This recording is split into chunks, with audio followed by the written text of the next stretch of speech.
سلام، به کانال شطرنج با کاپیتان شو خوش آمدید. تو این ویدیو قراره که چالش رسیدن به ریتینگ 2500 رو انجام بدیم. چیزی نمونده برسیم. شطرنج بلیتس و مدیریت زمان توش خیلی مهمه. سیاست خاص خودشو داره بلیتس دیگه. تو فرم لندن رو ما بازی کردیم. وقتی لندن بازی میکنی حفظ فیل F4 خیلی مهمه. A3 به همین علت بازی شد. معمولا وقتی حریف B6 بازی میکنه این اهرم A4 A5 میتونه گزینه خوبی باشه. معمولا بازی میشه. سیاه معمولا تو این ساختارا دنبال اینه که با حرکت E5 فضایی که توسط پیاده ها به دست نیاورده رو به دست بیاره. معمولا هم اینطوری سفید تعویض نمیکنه مگر تو شرایط خاص، چون این پیاده ما الان فضای زیادی گرفته، تعویض کنیم اون فضا به این میره. فیل G3 قابل بازیه، ولی خب این ایده H5 F5 رو بهش میده، ولی خب من ترجیح میدم فیلم G3 باشه تا H2، هرچند این آپشن رو بهش میدیم. خب اگه E4 کنه مشکلی نداره. حالا بازی نکرد، اسب میومد عقب، خود اشاره بعدن ضعف میشه. خب ما میتونیم بزنیم. حالا فکر میکنم از D2 فیل F3 چون این فیلش خیلی قویه قابل بازی، میتونیم نه این کارم نکنیم. مثلا میتونیم این کارم نکنیم. مثلا چیکار کنیم؟ به عنوان مثال ما اگر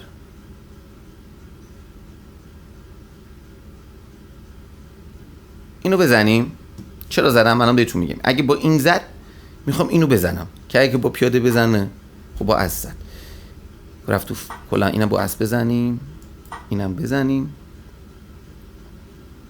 بازی خیلی رفت به سمت ساده سازی، به اون هلوش به اون سمت رفت یعنی کلا. حالا اینم بزنیم. حالا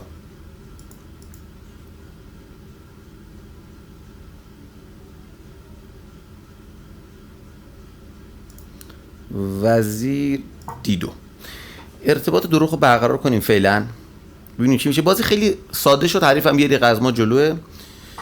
ببینیم که چجوری میتونیم این پوزیشن رو مدیریتش بکنیم. فیلش فیل خوبیه. فیل ما البته میتونه خوب بشه. میتونم بیام برای تعویض بازی ساده تر بشه. میتونم برم سراغ فیل C4 بازی متقابل. ستون بازی اینجا در اختیار ماست. فکر میکنم یه مقدار برتری با ما باشه. مطابق حواسمون به اون تریکای حریف باشه. وزیر C3 مثلا این آچمزی جالبه، یه تهدید فوری ایجاد میکنیم، میخوایم F4 کنیم، بلافاصله با شاه G7 حریف آپشنای تاکتیکی رو برای خودمون به وجود آوردیم. خود تو بازی بلیس این کارا جواب میده. حالا این وزیر C3 آپشن یه چیکار کرد؟ شاه H6. خب H7 خوبه. خب H7 رو بندازیم فعلا. نشستیم رو این و این. خب اینو حواسم نبود، ولی وزیر B3 دارم. بازی متقابل دوباره نباید کند بازی کنم. حریف تسلط پیدا میکنه به بازی. میتونم بزنم. بزنه دو تا گزینه دارم. یا وزیر F4 کیش بدم اینو مستقیم پس بگیرم، یا رخ در C7 کنم. باید تو تایم حریف فکر کنم. خب رخ در فیل بزنه، رخ در C7 کنم. حالا میخوایم بزنیم تو H7. G5 کنه، با فیل ازش دفاع کنه. وزیر G7 کیش، شاه اینجا. خب بزنید فکر کنم. اگر وزیر F4 کیش بدیم، وزیر G5 کنه، اینو بزنیم، رخ کیش، شاهش تو میاد برای تعویض کردن. میتونم جسورانه بازی کنم، رخ در C7 کنم.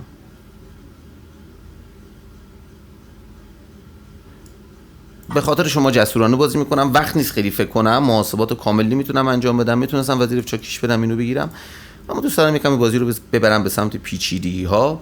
احساس میکنم یه چیزی از تو این پوزیشن بشه در آورد. مثلا G5 کنه، وزیر G7 شاه اینجا، G4 کیش، شاه اینجا، وزیر H6 ماته. اون از اون G5 رو نداره. حالا منتها خودمونم چیکار کرد؟ کیش کی بد محاسبه کرد؟ من یا اون؟ فکر کنم اون بد محاسبه کرد. ماته دیگه. به خیلی چسبید. یه بازی تاکتیکی خوشگل و حریفو کیش و مات کردیم. چیزی نمونده چالش 2500 شطرنج بلیتس رو انجام بدیم. یه بازی دیگه میریم انجام میدیم. بچه‌ها خیلی میگین گیم ریویو بزن. من اکانت دایموند ندارم. کسایی که دوست دارن از ما حمایت کنن، مخصوصا کسایی که خارج از ایران هستن، از طریق خود چس.کام برای خرید اکانت دایموند قسمت گیفت داره، هدیه داره، میتونن آیدی منو بزنن و به ما یه اکانت دایموند هدیه بدن اگر دوست داشتن. بریم بازی بعدی. اگر هم بازی رو دوست داشتید دیگه اون لایک و کامنت رو برای ما بذارین و اون انگیزه و انرژی رو به ما بدید. خب حریف دومم 2532. بچه‌ها راستی من پلیلیست نکات طلایی شطرنج رو خیلی بهتون آموزش میدم، خیلی بهتون پیشنهاد میدم. کلی نکات آموزشی هست، دوست داشتین این بالا میاد تو دیسکریپشن هم هست، برید ببینید. خب باز فرم لندن بازی کردیم، حریف از B6 بازی کرده، فشار مستقیم روی این B3 یه سری نقاط ضعف تو خونه‌های سیاه رنگ میده. احساس میکنم شاید باید وزیر C1 بازی کنم، احساس میکنم باید بازیش میکردم. از D2 خیلی وزیر جاش تو C1 خوب نیست، ولی احساس میکنم یه جوری اجبار بود. فیل D3 جالبه، درسته من پیاده دوبل میدم اما دوبل مفیده. خب بذار ببینیم اساس یه ایسه کنیم فعلا. گفتم تو لندن اون فیله باید اون پوزیشن نگه داشته بشه. حالا ایده E4 اگه بزنه دوبله آب میشه، نزنه E5 میریم برای فضا گرفتن. خب فضا رو گرفتیم، حالا باید دنبال ایده F4 F5 باشیم. من فکر میکنم فیل E3 گزینه خوبی باشه که این اسبمون هم آزاد شه، بتونیم بلندش کنیم، F4 F5 کنیم. طرحیه که بله به خوبی میتونیم اجراش کنیم. از H2 حواسمون باید به D3 باشه، حواسمون باید از در E5 باشه. من F4 کنم، از در E5 البته نداره فعلا چون این خودش زیر ضرب و خطرناکه. خب F5 بازی کرد، ای در F6 اینا میشه دوبل منفرد، ساختار خراب میشه. میتونیم بریم سراغ G4 که از نظر ساختاری هم به هم نریزیم. رخ B1 احساس میکنم لازم باشه انجام بدم یه جایی که این وزیرم آزاد شه. خب G در F5 کنیم، احتمالاً میخواد با رخ بزنه. حریف از اونایی که سرعتی بازی میکنه، بیشتر تمرکزش روی کنترل زمانه، مشخصه از اون دسته از پلیراست. شاه چک کنیم. با این جور بازیکن‌ها یه جای گیریشون باید بندازیم از نظر محاسباتی و تاکتیکی، ولی خب همزمان باید حواسمون هم به وقتمون باشه. مثلا جلوی اون تریکایی که داره رو بگیریم. الان وزیر خیلی مهمیه، اضافه شه به حمله. اسب مهمه، اسب بیا تو F3 که اگه زد بزنیم. خب حریف محاسباتش خیلی دقیق نیست ولی داره کلن داره تریکی بازی میکنه. سبک بازیش ما میتونیم وزیر رو بذاریم F1 با ایده وزیر G2. خب حالا اینجا چیجور میتونیم اینو بلندش کنیم از اینجا. وزیر F2 ازش من چقدر وقت جلوه، چقدر تون بازی میکنه. وزیر F2 رو بریم. بذار بزنیم اینو. خب از اشار کنیم، با فیل بزنه، با وزیر بزنیم، خوبه. از اشار قویه. حالا ایده وزیر E7 داریم، از G4 داریم. حریف وقت جلوه، خیلی وقت جلوه. میگم بازی کردن با همچین بازیکنه همیشه برای من سخته. بازیکنایی که تو تایم کوتاه حرکات متوسط میرن. خب ببینیم چه دامی برای ما گذاشته. وزیر E7 کیش نداریم. از G4 رو فعلا بیایم، یه رخ G2 هم واجب رخ C2 نکنه.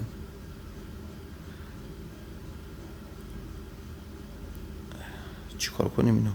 نداره که بزنه، یه رخ G2 بیایم فعلا.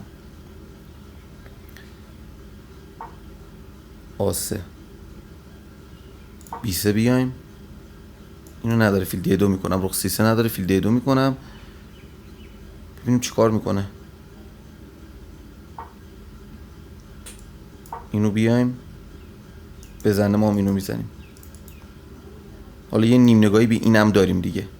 از حالا اینو بیایم اینجا، احتمالاً الان بیشینه رو این مدل بازی. اینا اینجوریه. فیل F2 اس F3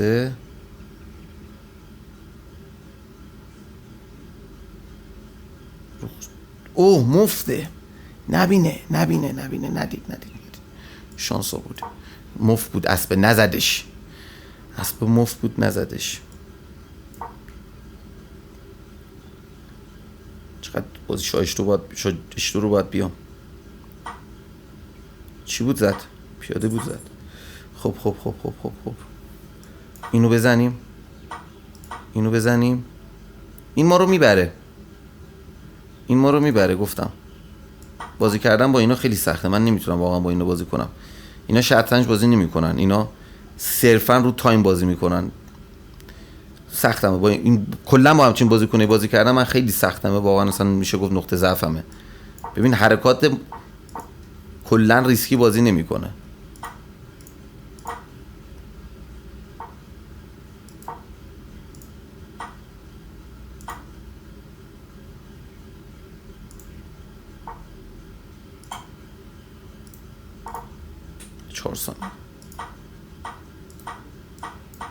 دیدی سواره هم داد رفت.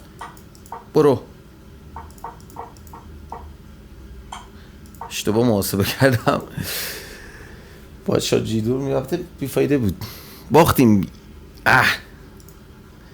یه دست دیگه بزنیم. شد 1-1 که ریتینگر رو نتونستیم برسیم 2500 تو این ویدیو. حریف ایرانی. بریم که فرم لندن رو با اینم بازی کنیم ببینیم چی میشه. D4 از F3 فیل F4. ببینیم میره تو فرمای هندیشا یا D6 میکنه یا D5 میکنه، میره تو فرمای گرونفل. بله فرمای هندیشا رو انتخاب میکنه. فیل D3 چون بعدها E5 E4 میتونه خطرناک باشه، فیل E2 رو پیشنهاد میدم. گفتم همیشه وقتی B6 میکنه A4 گزینه خوبیه. حالا A5 رو میتونه زود هنگام انجام ندیم. من اگه بتونم به جای E4 کنم گزینه معقولی میتونه باشه. رخ E1 میتونه مفید باشه در راستای اون طرحامون. حالا من میتونم A5 کنم که B5 شو C4 کنم چون اون میخواد E5 کنه، فضا بگیره تو مرکز، یه درگیری جدید ایجاد کنیم. اینو خیلی جسورانه جلو آورد. یه مقداری عجیب به نظر رسید این حرکتش. من وزیر A4 رو بیام مستقیما بهش فشار بیارم. خب حالا خونی B6 ضعیفه، D5 رو دارم، E5 رو آنپاسان میکنم دیگه.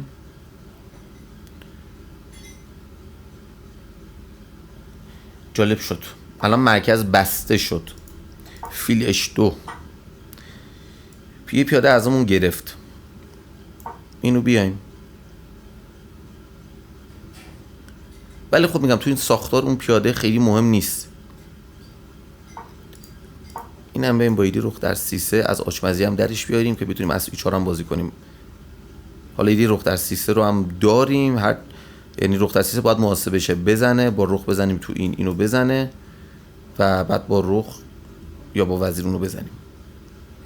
گزینه جالبی میتونه باشه. ببینیم حریف چی کار میتونه بکنه. خب خوبه بازی کردن با همچین بازیکنی دوست دارم. معلومه که میاد که شطرنج بازی کنه، نمیاد که صرفا فقط ببره، دنبال پیشرفت بازیه. این مهمه. بازی کردن میگم کلا با همچین بازیکنه خیلی دوست داشتنی حتی اگه ببازی. خب رخ در C3 باید بررسی شه. رخ در C3 پیاده در C3 رخ در B7. یه چیزایی رو قطعا محاسبه کرده. ولی خب من چون اسب D7 رو زیر ضرب میدونستم خیلی چیزی هم ندیدم مثلا اینو بزنه وزیش فیله هست. اینم که میتونیم مثلا با رخ بزنیم وزیر E8 از در D2 رخ D8.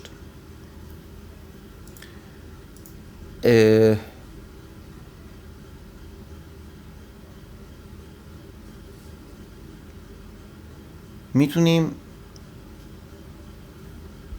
با وزیر بزنیم.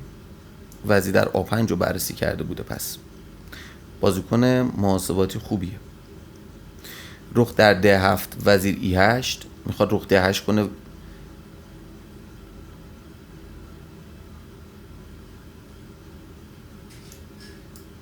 بذار بزنیم. وزیر C6 میکنم. اینم بزنیم.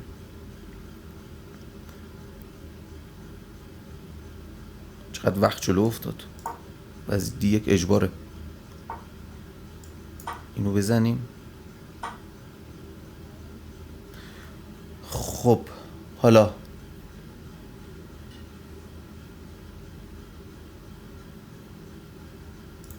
اینو بیایم. رخ B8ش خوبه. اوه چه اوورلوکی کرد، حیف شد. بازی خوبی بود، بازی جذابی بود، پوزیشن من قطعا بهتر بود، ولی خب دیگه اوورلوک کرد حریف دیگه، مات شد. خب بچه‌ها دیگه 2488 فکر کنیم شدیم. یه ویدیو دیگه بعداً لازمه ضبط کنم برای چالش 2500 که تکمیلش کنیم. لایک و کامنت یادتون نره. اگر به تحلیل بازی من علاقه مندید میتونید از این طریق و توی توضیحاتم لینکش هست پلیلیست بازی‌های آنلاین شطرنج منو دنبال کنید. فعلا خداحافظ.